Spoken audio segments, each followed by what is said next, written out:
انسانوں کا انتخاب۔ جب یہ مادی دنیا وجود میں نہیں آئی تھی، ہم سب کی روحیں ایک ساتھ رہتی تھیں، ہم یعنی انسان، فرشتے، حور و غلمان، سب۔ اللہ نے ہم سب کے سامنے ایک اسکیم رکھی، اس نے ہمیں جنت دکھائی اور دوزخ، اور کہا کہ میں ایک امتحان کی جگہ دنیا بنانے والا ہوں، اس میں ہر شخص کا مختلف امتحان ہوگا۔ یہ دنیا ہمیشہ کے لیے نہیں تو امتحان بھی ہمیشہ نہیں رہے گا، مگر امتحان کا نتیجہ ہمیشہ ہمیشہ کے لیے ہوگا۔ اگر کوئی اپنے امتحان میں کامیاب ہو گیا تو ہمیشہ کی خوشی یعنی جنت، اور اگر کوئی ناکام ہوا تو ہمیشہ کی ذلت یعنی دوزخ اس کا مقدر ہوگی۔ سب مخلوقات ڈر گئی مگر انسان بڑا جلد باز ہے۔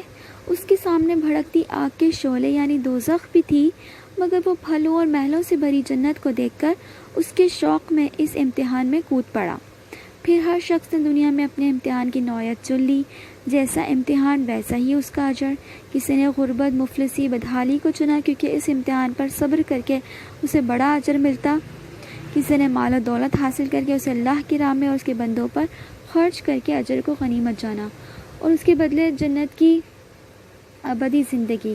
اور کسی نے حکومت، اقتدار کے ذریعے اللہ کے بندوں کی خدمت، کوئی عالم بن کے جنت کے بلند درجوں کو پہنچنا چاہتا تھا، کوئی حافظ بن کے جنت کے بالا خانوں میں رہنا چاہتا تھا، کوئی شہید بن کے اللہ کا دیا ہوا رزق پانا چاہتا تھا، تو کوئی اللہ تعالیٰ کا ولی بن کے اس کے قرب کا طلبگار تھا۔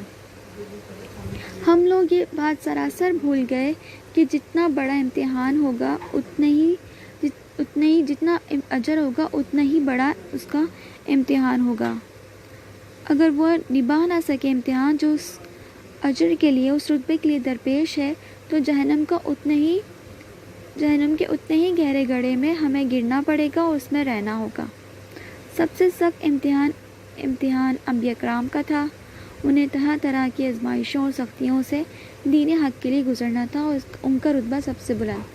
نیز تمام زندگی کے شعبات زندگی ہم نے خود چنے ہیں، تاکہ ہم اللہ تعالیٰ سے یہ نہ کہہ سکیں کہ آپ نے ہمیں دنیا میں کیوں بھیجا، ہم نے تو نہیں کہا تھا، یا ہمیں اس امتحان میں یا اس آزمائش میں آپ نے کیوں ڈالا۔